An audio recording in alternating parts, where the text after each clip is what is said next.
देखिए, कैंपस में हम झगड़ा नहीं चाहते। मैं विश्वविद्यालय का अध्यक्ष रहा हूं और हमने सब जातियों को साथ लेके चले, लेकिन SC/ST का आरक्षण और उसके बाद OBC को जब जोड़ा गया स्टेट के अंदर, देश के अंदर 90 के बाद मंडल कमीशन आया, तो 90 से लेकर 35 साल से आरक्षण व्यवस्था चल रही है। 70 साल से आरक्षण व्यवस्था इस देश के अंदर चल रही है। कई स्टेट के अंदर तो आरक्षण 65% ज्यादा चला गया। वहां की स्टेट और दिल्ली मिलकर करते हैं। सुप्रीम कोर्ट कहता 50 से ज्यादा नहीं होना चाहिए। कई स्टेट में 65% आरक्षण है। आरक्षित वर्गों को भी बैकलॉग नहीं भरे जा रहे हैं, उनको गलत तरीके से दूसरे लोगों को एंट्री करा के उनका आरक्षण छीना जा रहा है। ये हम देख रहे, प्राइवेट सेक्टर में जगह जगह आप देख रहे हो, वहां आरक्षण की व्यवस्था नहीं। कहीं न कहीं कई लोगों के मन के अंदर ये होता है, जैसे ही SC/ST के साथ OBC नाम आता है वो डर जाते हैं कि SC/ST OBC। मैं ये कह रहा हूं कि जब सरकार ने जो रूल सरकार लेके आई और UGC ने गाइडलाइन जारी कर दी, रूल बनाया, तो UGC ने जब रूल बनाया तो सरकार की जानकारी के अंदर ये था, और जानकारी में था तो अब सरकार बेक नहीं हो सकती। सरकार को सुप्रीम कोर्ट में अपना स्टैंड लेना चाहिए।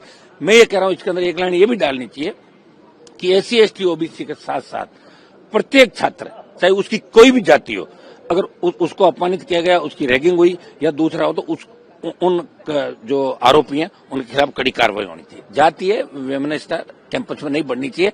लेकिन OBC से मुझे नहीं लगता कि SC/ST का आरक्षण लंबे समय से और OBC का भी 90 से अब एकदम से बात कहां से उठ गई। और दूसरा, मुझे तो लगता है कई मामलों क्या सरकार भी बैकडोर से दूसरे दबाव बनाती है इधर उधर से। तो अब सरकार अगर स्टैंड बदलती है तो देश में मैसेज आएगा कि सरकार ने ही ये निर्णय कराया, और सरकार अगर स्टैंड पे रह जाती है तो सरकार की मजबूती का मैसेज जाएगा। अब सरकार को तय करना क्या करती है सरकार। लेकिन एक जो मैसेज था सामान्य वर्ग को, ये लग रहा था कि अगर गलत शिकायत हो गई तो वही हम सामान्य वर्ग के खिलाफ थोड़ी हैं। हमने तो आर्थिक आधार पर राजस्थान में आरक्षण की मांग करी थी कि आर्थिक आधार पर आरक्षण दो प्रत्येक जाति को।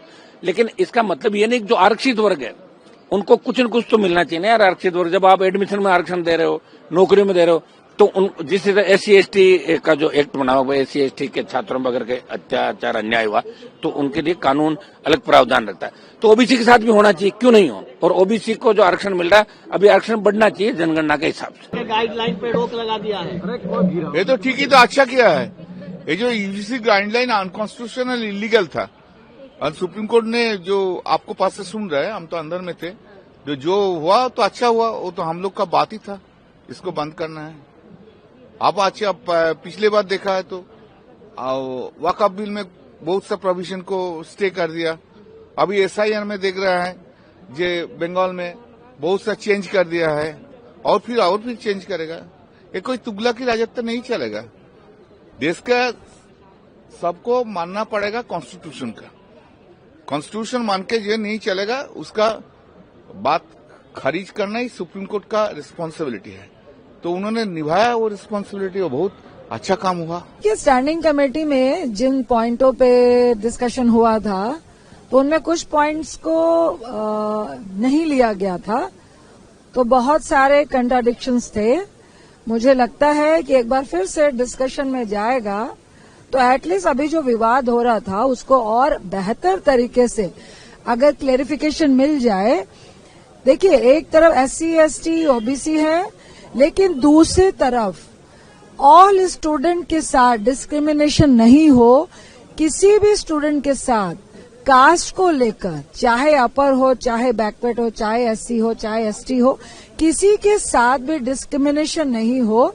तो मुझे लगता है कि फिर से एक बार स्टैंडिंग कमेटी में, अगर जब सुप्रीम कोर्ट ने स्टे लगाई है, तो जाने के बाद कुछ पॉइंट्स जो स्टैंडिंग कमेटी ने दिए थे, जो हम लोग को थोड़ा बहुत समझ आया, क्योंकि स्टैंडिंग कमेटी में मैं नहीं हूँ, उसको कुछ पॉइंट्स को नहीं लिया गया था। मुझे लगता है एक बार फिर से डिस्कशन होना चाहिए, क्योंकि बहुत सेंसिटिव इश्यू है और ऑल ओवर इंडिया के यूथ से जुड़ा हुआ है। First priority is youth. उस पे हम कास्ट में इतना भी ना बांट दे कि जो एक मकसद है हमारे इंडिया के यूथ का, वो ही डिफरेंसेस आ जाए। तो अब हमें डिफरेंसेस को कम करना है, ना कि उस डिफरेंसेस को लगातार बढ़ाना है।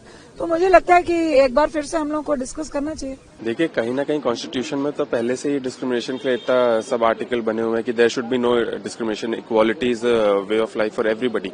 लेकिन मुझे लगता है कि कहीं ना कहीं डिस्क्रिमिनेशन पहले से था, तभी ये नियम लाए गए थे। और मुझे लगता है कि सरकार को स्पष्ट होकर के सबके सामने ये स्टेटमेंट देना चाहिए कि वो करना क्या चाह रही है। वो पहले कुछ नियम इंट्रोड्यूस होता है, फिर सुप्रीम कोर्ट उसको रोल बैक कर लेती है। इस देश में आप देखेंगे कोई भी नई पॉलिसी आती है तो वो तुरंत रोल बैक हो जाती है। क्या हर चीज प्रोटेस्ट से रोल बैक हो जाएगी या फिर कोई सरकार सही तरीके से कोई नई पॉलिसी लेकर आएगी जो जनहित के लिए हो? अगर ये सुप्रीम कोर्ट में लिया है तो कहीं ना कहीं प्रेशर में लिया है, जनहित के लिए लिया होगा। लेकिन हमारे राष्ट्रीय अध्यक्ष जी कल उन्होंने बोला ये बात कि जितने भी दोषी हैं उनके पर कार्रवाई होनी चाहिए और निर्दोष नहीं फंसने चाहिए। यही हमारी डिमांड रही है। और ये सरकार, तो मैं आपको सीधा सीधा बताता हूँ, ये पीडीए के खिलाफ है। फ्रॉम डे वन पीडीए के खिलाफ है। कहीं ना कहीं इनके विरुद्ध इनके खुद के लोग छिटक रहे थे, तो ये इन्होंने बहुत दबाव बनाया है और मुझे लगता है ये दबाव का ही है कि आज सुप्रीम कोर्ट ने वापस लिया।